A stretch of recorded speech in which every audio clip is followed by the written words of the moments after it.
Assalamualaikum warahmatullahi wabarakatuh.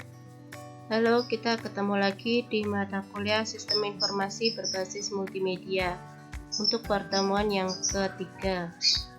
Hari ini kita akan membahas tentang klasifikasi sistem. Klasifikasi sistem itu ada 4 macam, yaitu yang pertama sistem abstrak dan sistem fisik, yang kedua sistem alamiah dan sistem buatan manusia, yang ketiga sistem deterministik dan sistem probabilistik, dan yang keempat adalah sistem terbuka dan sistem tertutup. Saya akan jelaskan satu persatu. Yang pertama adalah sistem abstrak. Sistem abstrak itu adalah sistem yang berupa pemikiran atau ide-ide yang tidak tampak secara fisik, sedangkan sistem fisik merupakan sistem yang ada secara fisik. Kalau untuk sistem abstrak sendiri, itu misalnya sistem teologia, yaitu suatu sistem yang berupa pemikiran tentang hubungan antara manusia dengan Tuhan. Sedangkan sistem fisik merupakan sistem yang ada secara fisik, jadi dia sistemnya bisa dilihat, dipegang. Contohnya sistem komputer, sistem produksi, sistem penjualan, dan sistem administrasi personalia. Lalu kita masuk ke yang kedua, sistem alamiah dan sistem buatan manusia. Sistem alamiah itu apa? Sistem alamiah merupakan sistem yang terjadi melalui proses alam, tidak dibuat oleh manusia. Contohnya adalah sistem perputaran bumi, terjadinya siang dan malam dan pergantian musim. Sedangkan sistem buatan manusia merupakan sistem yang melibatkan hubungan manusia dengan mesin, yang disebut dengan human machine system. Sistem informasi yang berbasis komputer itu contoh dari sistem buatan manusia karena menyangkut penggunaan komputer yang berinteraksi dengan manusia.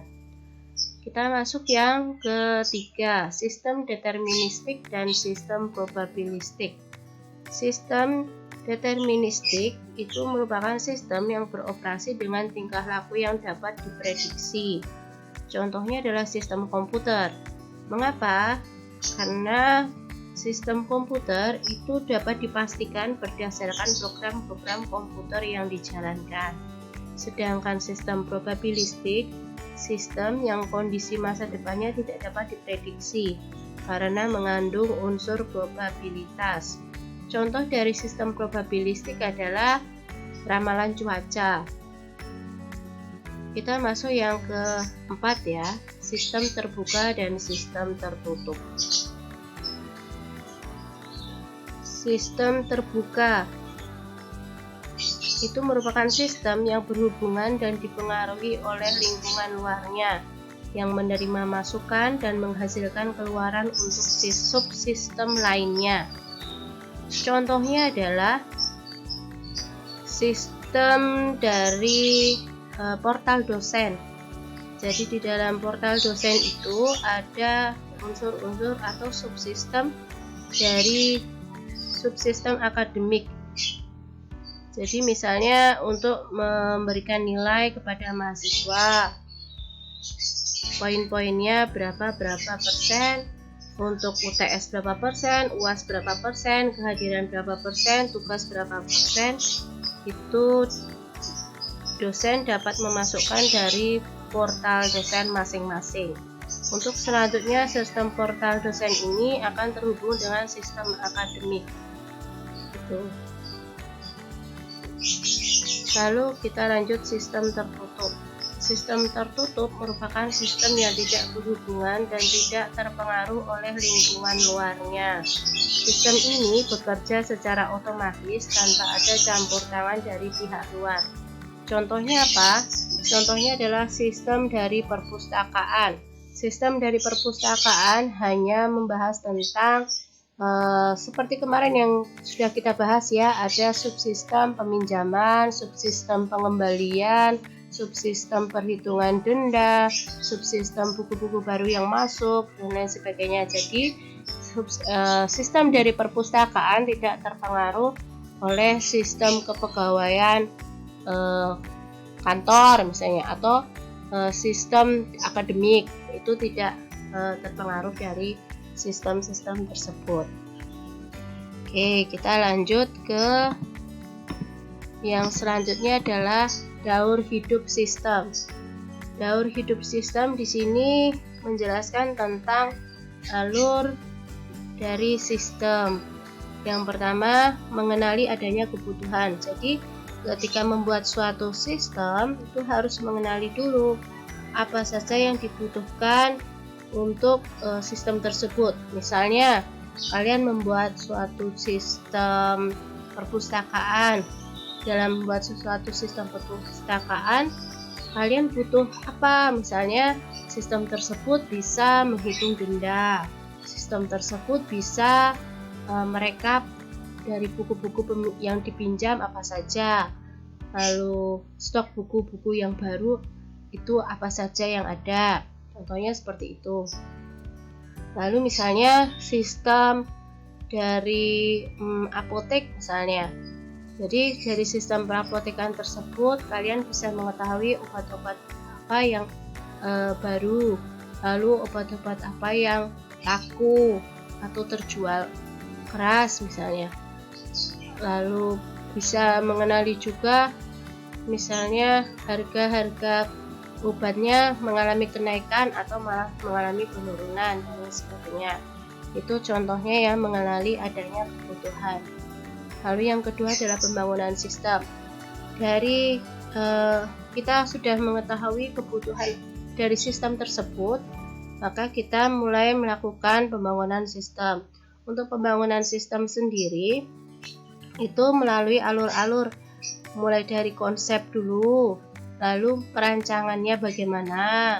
Setelah itu baru kita masuk ke codingnya. Coding di sini juga mengikuti dari alur yang tadi, yang perancangan seperti itu. Setelah dilakukan coding, lalu diinstalasi. Jadi sistem yang sudah kita buat lalu kita install di suatu hardware, lalu kita cek apakah sistem tersebut bisa berjalan dengan baik atau tidak. Untuk yang terakhir adalah pengoperasian. Oh, ini belum yang terakhir ya. Ini pengoperasian sistem. Jadi setelah sistem itu dipasang atau diinstal, lalu lanjut dioperasikan. Setiap fungsi-fungsinya dari aplikasi sistem tersebut apakah bisa sukses berjalan atau tidak. Nah, kalau yang di pengoperasian sistem, ketika nanti sudah diinstal dan sudah dicoba, misalnya ketika mengalami error misalnya, nah itu bisa kita perbaiki lagi di mana letak kesalahan sistem atau error sistem tersebut. Kemudian untuk yang terakhir adalah sistem menjadi usang. Di sini maksudnya sistem tersebut sudah digunakan selama bertahun-tahun, misalnya 3 tahun. Nah, selama 3 tahun ini mengalami kendala atau tidak, atau ada kebutuhan-kebutuhan baru yang dibutuhkan oleh user. Jadi misalnya ketika kalian membuat suatu sistem untuk rental mobil, nah di situ kalian membutuhkan misalnya sistem tentang konsumen. Jadi sistem yang bisa menginputkan semua data-data konsumen yang telah menjadi pelanggan tetap dari rental mobil tersebut. Nah, oleh karena itu sistem yang telah ada, yang belum ada tentang database konsumen, itu akan ditambahkan lagi sistem yang baru, jadi sistem tentang konsumen seperti itu. Jadi ada evaluasi sistem, apakah sistem yang sudah ada itu membutuhkan atau membutuhkan sistem yang baru atau perkembangan dari sistem yang baru, seperti itu. Apakah sudah jelas? Oke, kita lanjut ke latihan soal ya. Latihan soalnya kalian hanya menjelaskan tentang perbedaan, memberikan contoh kasus perbedaan antara sistem abstrak, sistem fisik, sistem deterministik, sistem probabilistik, sistem terbuka, sistem tertutup, dan sistem alamiah, serta sistem buatan manusia. Nanti jawabannya drop aja di komen YouTube. Terima kasih. Assalamualaikum warahmatullahi wabarakatuh.